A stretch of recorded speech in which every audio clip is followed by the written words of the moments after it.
Trump साहब को कौन पढ़ पाया है ना। एक चीज़ लेकिन जो क्लियर है वो है कि एक कुछ हद तक आप अब एक्सपेक्ट कर सकते हैं कि क्या हो सकता है।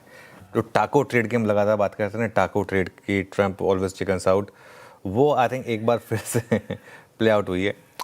कल हम बात कर रहे थे कि डरे मत इस डेडलाइन से।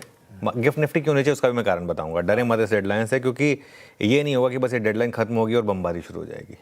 दो में से एक चीज़ होगी, या तो डील हो जाएगी या सीज फायर एक्सटेंड हो जाएगा। तो ट्रंप ने फिर वही किया जिसकी कि हम उम्मीद कर रहे थे। तो मैं कहा कल ये बात हुई थी कि या तो हमारी डील होगी या फिर सीज फायर एक्सटेंड हो जाएगा।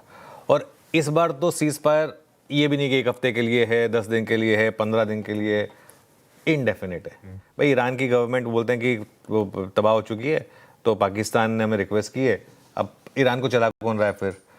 तो ये उन्होंने बात की। देखिए एक चीज़ मैं कहूँगा, युद्ध खत्म हो चुका है, जो डैमेज होने थे वो हो चुके हैं। और ये मार्केट, तभी आपको मार्केट बता रहा है। और ये ना, ये मार्केट जो है ना, बिल्कुल कोविड वाली फीलिंग दे रहा है मुझे, जैसे एकदम जैसे एक वर्स्ट केस, जिस दिन जिस दिन लॉकडाउन हुआ था उसके बाद से मार्केट में रैली थी, है ना। यहाँ पर भी जिस दिन सबसे ज़्यादा बमबारी हुई थी उस दिन मार्केट ने बॉटम बनाया था और उसके बाद से मार्केट लगातार मूव कर रहा है। और अब सारा का सारा मामला जो है ना पोस्चरिंग का है। पोस्चरिंग मतलब अगर आप हिंदी में अनुवाद करना चाहें तो बनावटी तेवर, ठीक है। ये बेसिकली बात है।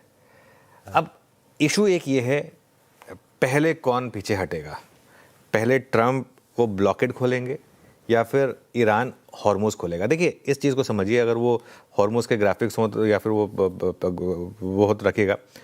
ये बहुत लोग पूछ रहे हैं कि इसमें फ़र्क क्या है। ईरान का कंट्रोल है पूरे के पूरे स्टेट ऑफ हॉर्मोज के ऊपर, कि वहाँ से कोई भी शिप जाएगा उसके ऊपर हम वो नहीं करने देंगे।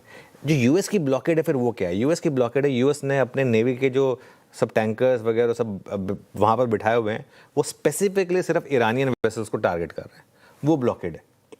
तो या तो भाई ईरान, यूएस कह रहा है या तो आप सारे व्हीकल्स को आने दो, या फिर हम आपके नहीं जाने देंगे। तो वो सारा का सारा मामला जो है ना यहाँ पर है। और यही कारण है कि क्रूड ना स्टिकी है। आप देखें तो अगर 100 के आसपास है ब्रेंट क्रूड। कल भी हम कितना 96 पर छोड़ कर गए थे, 95 96 पर छोड़ कर गए थे, ये 98.34 पर है। और भले ही हम इस समय सेलिब्रेटरी मूड में हो, लेकिन ये आगे जाकर अगले क्वार्टर में हमारा मूड बिगाड़ेगा। ये मैं अभी बता रहा हूँ आपको।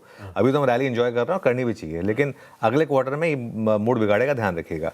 अब मैं बताता हूँ आपको गिफ्ट निफ्टी क्यों नीचे है। महंगा क्रूड और HCL टेक का डिजास्टर।